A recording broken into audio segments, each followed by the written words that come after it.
তারেক রহমানের ছেড়ে দেয়া বগুড়া আসনে কে হবেন প্রার্থী?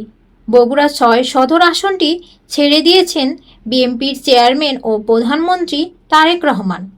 দুটি আসনই বিজয়ী হয়েও শপথ গ্রহণের আগের দিন একটি আসন ছেড়ে দেন তিনি। এ কারণে আসনটিতে এখন উপনির্বাচন হবে। সেই নির্বাচনে কে বিএনপির মনোনয়ন পাবেন এ নিয়ে চলছে নানা আলোচনা। স্বাভাবিকভাবেই প্রশ্ন উঠেছে, এই গুরুত্বপূর্ণ আসনে বিএনপির মনোনয়ন পাচ্ছেন কে? বগুড়া ৬ দীর্ঘদিন ধরেই বিএনপির শক্ত ঘাঁটি হিসাবে পরিচিত।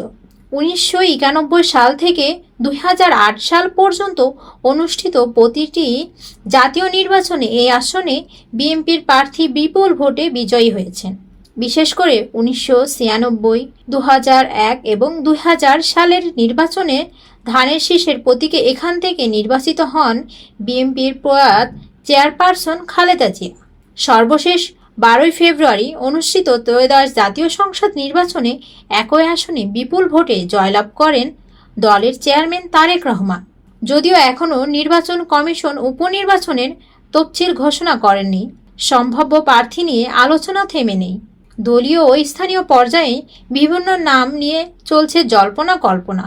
কেউ কেউ দাবি তুলেছেন তারেক রহমানের স্ত্রী ডক্টর জুবাইদা রহমান অথবা তার মেয়ে জায়মা রহমানকে প্রার্থী করা হতে পারে। অন্যদিকে স্থানীয় নেতাদের মধ্যেও কয়েকজন সম্ভাব্য প্রার্থীর নাম আলোচনায় রয়েছে। তাদের মধ্যে রয়েছে বগুড়া জেলা বিএনপির সভাপতি ও সাবেক মেয়র জিয়াউল করিম, যিনি বাদশা নামে পরিচিতি। এছাড়া সাবেক জেলা সভাপতি ও সাবেক মেয়র AKM মাহবুব রহমান, সাবেক সভাপতি সাইফুল ইসলাম, বগুড়া ৭ আসনের সাবেক সংসদ সদস্য হেলালুজ্জামান তালুকদার এবং বিএনপির মিডিয়া সেলের আহ্বায়ক মওফুদ হাসান আলমগীর পাভেলের নামও শোনা যাচ্ছে। তবে দলীয়ভাবে এখনও কোনো সিদ্ধান্ত চূড়ান্ত হয়নি। এ বিষয়ে বগুড়া জেলা বিএনপির ভারপ্রাপ্ত সাধারণ সম্পাদক ও বগুড়া ৪ আসনের সংসদ সদস্য মোশারেফ হোসেন জানিয়েছেন, উপনির্বাচনের তফসিল ঘোষণার পরপরই দলের হাইকমান্ড যথাসময়ে প্রার্থীর নাম ঘোষণা করবে। তিনি আরও বলেন, বগুড়া ৬ এবং বগুড়া ৭ জিয়া পরিবারের ঐতিহ্যবাহী আসন। অতীতে এই দুই আসনেই বিপুল ভোটে জয়ী হয়েছেন খালেদা জিয়া। এবারের নির্বাচনে একইভাবে জয় পেয়েছেন তারেক রহমান।